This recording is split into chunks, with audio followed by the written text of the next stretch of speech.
Max and the Millions, Chapter 35. The Red Queen drew her sword and stepped forward. "People of the floor," she cried, "thanks to the wise man we now know the whole truth.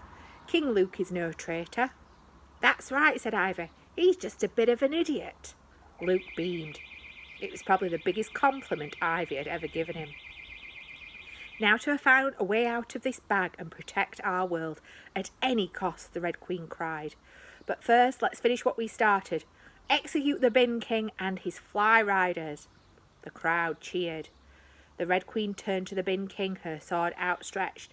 "No!" Luke leapt forward, blocking her. "We can't hurt anyone." He grabbed the Red Queen's sword and cut the Bin King down. "We've got bigger things to think about now. If we want to get out of this bag alive, we have to let the Bin King go." The Bin King stared at Luke in shock. You're not going to kill me after everything I've done?" Luke shook his head. "No, you're going to help us get out of here." He helped the Bin King to his feet. "Get on your warflies and search every corner of this bag. Find a way for us to escape. Go!" The Bin King nodded and scurried off with his fly riders. The Red Queen turned to Luke, her eyes blazing with fury. "How dare you?" "Sorry for taking your sword," said Luke nervously, handing it back. "But we don't have much time. Demon's making plans to destroy us as we speak. We need to organise an escape, and you're the only ruler left who people still trust. Can you take charge, Your Majesty?"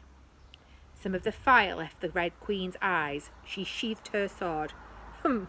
You're lucky to have friends like the Wise Man and Ivy. If it wasn't for them, I'd have left you to starve in that whale."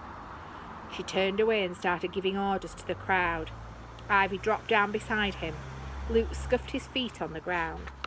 "Thanks," he said. Ivy smiled. "What, for saving your life, even though you're a wiener?" Luke blushed. "Yeah, fine, I'm a total wiener." Ivy patted him on the back. "Luke, you're the best wiener I know."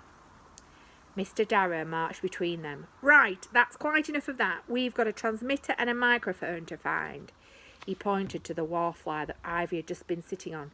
"Know how to fly that?" Ivy's eyes lit up. "Do I?" "She doesn't," said Luke nervously. "That's good enough for me," said Mr. Darrow, climbing up the bristles on the warfly's legs. "Fly low and slow. The transmitter's got a little flashing light on it. That's our only hope of finding it." Ivy leapt onto the warfly and with a whoop of delight grabbed the bristles on its head and slowly lifted it from the ground. The warfly made a wobbling turn in the air and buzzed into the darkness. Soon the vast crowd of floor people were far behind them, and Luke, Ivy and Mr. Darrow were alone. "Wow," said Luke. "You're pretty good at this, Ivy." "Don't be surprised," Ivy muttered. I'd be even better if I could see where I'm going. We need one of those green torches the fly riders were using earlier." There was a sudden spark behind them and the warfly lit up with a warm green glow. Mr. Darrow had found the torch and was holding it up, studying it. Not bad work, you know. Must be done using a chemical reaction from that old bottle of bleach I put in the bin." He smiled. "Amazing what people can do when you leave them to it, isn't it?" The warfly swerved, narrowly missing a huge building that loomed out of the dark. "What was that?" said Luke. Mr. Darrow grinned. "The Great Pyramid of Giza. Took me 8 months to build that one. Had to carve the entire chambers with a toothpick." Luke was amazed. "You made that?" Mr. Darrow nodded. "Of course. I made them all. Everything you can see. There's a whole lifetime of work in this bin bag." Luke gazed around the darkness. All around them were vast, intricate structures toppling over each other.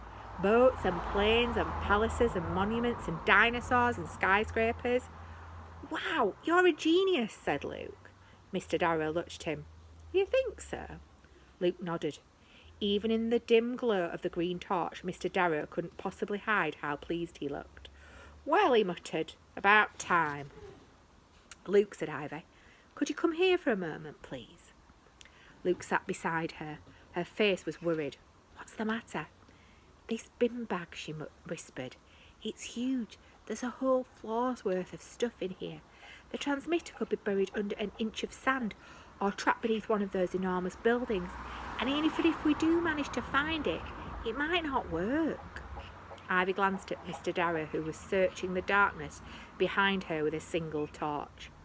I don't think he realises how impossible this is. We're never going to find it in time. We have to think of some other way to... Down there! Mr. Darrow was pointing below them. There, blinking in the sea of darkness, was a single pinprick of light. The transmitter! Quick, bring her down! Ivy nosedived between the Statue of Liberty and the Colosseum, coming to a bumpy stop on the ground. They jumped onto the sand, and there, just ahead of them, was a blinking white light. We did it, you brilliant, brilliant children, Mr. Darrow said, laughing. I don't know how it's possible, but we... He stopped. The light wasn't just blinking. It was coming towards them. Luke held up the torch. Miss Binkles? The flea limped out of the darkness, filthy and bruised. She nuzzled Luke with a squeak and dropped something at his feet. It was a transmitter and microphone, beaten and bashed, but still working. I don't believe it, said Luke. She found it. Miss Binkles, you're a hero. You know this flea, said Mr. Darrow. Luke hugged the flea tight, and Miss Binkles purred happily. She's my friend, said Luke. She's the best flea in the whole wide world. So it was that one tiny boy and the flea he had raised from a pupper were able to save their world. They didn't know it at the time, but they were mere inches from death, held over the grinding wheels of a machine that was ready to destroy everything they knew. They were from two different species, and they had never spoken the same language, but they were friends. And sometimes that's all you need to achieve the impossible. No one saw it happen, of course. They were no bigger than ants. They had hidden in the darkness of a bin bag in a school basement. The world is filled with millions and millions that no one sees.